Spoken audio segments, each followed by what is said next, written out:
Everyone, welcome to अच्छा खाना। आज की मेरी जो रेसिपी है वो है मुरमुरा चिवड़ा। उसे बनाने के लिए हमें जो इंग्रेडिएंट्स चाहिए वो है, फर्स्ट तो हमें मुरमुरा लेना है, फिर हमें लेना है ये जो मकाई का हम चिवड़ा बनाते हैं उसका जो पोहा आता है वो लेना है, और स्पाइसेस लेना है, नमक, फिर ये जो रेडीमेड सेव आती है वो लेनी है, और ये पोटैटो की जो बारीक सली वाली चिप्स है वो हमें लेनी है। फिर हमें लेना है ये सिंगदाना, शुगर और तली हुई चने की दाल जो रेडीमेड आती है वो, कड़ी पत्ता, फिर ये जो कोकोनट की चिप्स होती है थोड़ी सी, सूखा नारियल की, वो हमें लेनी है, थोड़ा सा चाट मसाला लेना है, और ये साइट्रिक एसिड हमें लेना है। मुरमुरा चिवड़ा बनाने के लिए बस यहाँ मैं एक मसाला रेडी कर रही हूँ। उसमें हमें लेना है रेड चिली पाउडर, थोड़ी सी हल्दी, स्वाद अनुसार नमक, थोड़ा सा चाट मसाला, थोड़ा सा साइट्रिक एसिड यानी नींबू के फूल, ज़्यादा नहीं, थोड़ा सा ही लेना। इन सारे मसालों को हम अच्छी तरह मिक्स कर लेंगे। अब हमारा मसाला रेडी हो चुका है।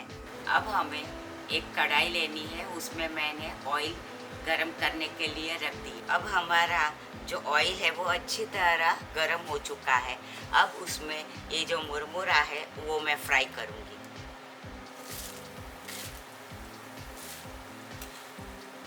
ऐसे जो सारे हैं वो मैं अब उसे फ्राई करके एक पतीले में निकालूंगी, और उसमें थोड़ा थोड़ा जो मैंने मसाला डाला है ना वो अब मैं उस पर छिड़कते जाऊंगी। ऐसे हमें थोड़ा थोड़ा करके फ्राई करते हैं, तब हमें डालते जाना है, तो फिर अच्छी तरह जो मसाला है वो मिक्स हो जाता है। अब सारे जो मुरमुरे हैं वो फ्राई होके रेडी हो चुके हैं।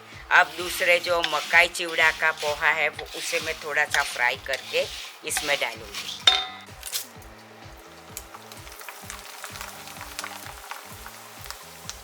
इसे भी हमने अच्छी तरह फ्राई करके उसमें डालना है। अब यहाँ मैं पोटैटो चिप्स भी फ्राई करूँगी। अब यहाँ जो शेंगदाने हैं उसे भी हम फ्राई कर देंगे।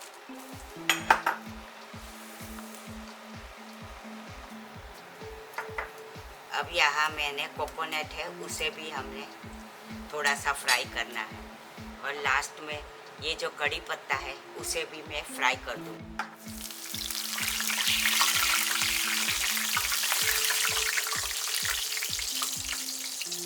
अब सारी चीज़ें हमारी फ्राई हो चुकी है।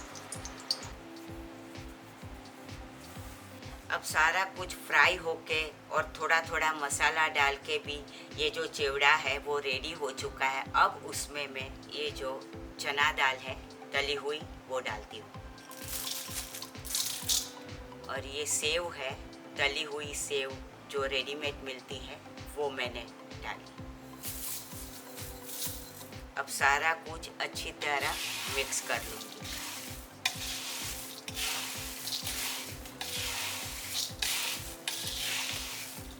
अब सारा कुछ मैंने अच्छी तरह मिक्स कर लिया है। अब इसमें ये जो मसाला बनाया है वो मैं तलने के बाद भी थोड़ा थोड़ा डाला था, अब थोड़ा सा ऊपर से डाला। वो आप अपने स्वाद के अनुसार डाल सकते हैं। साथ में ये थोड़ी सी जो शुगर है वो भी मैं डालूंगी।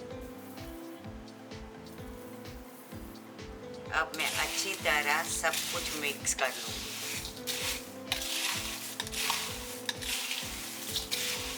अब हमारा मुरमुरा का जो चिवड़ा है वो रेडी हो चुका है सर्व करने के लिए, और इसे हम स्नैक में खा सकते हैं।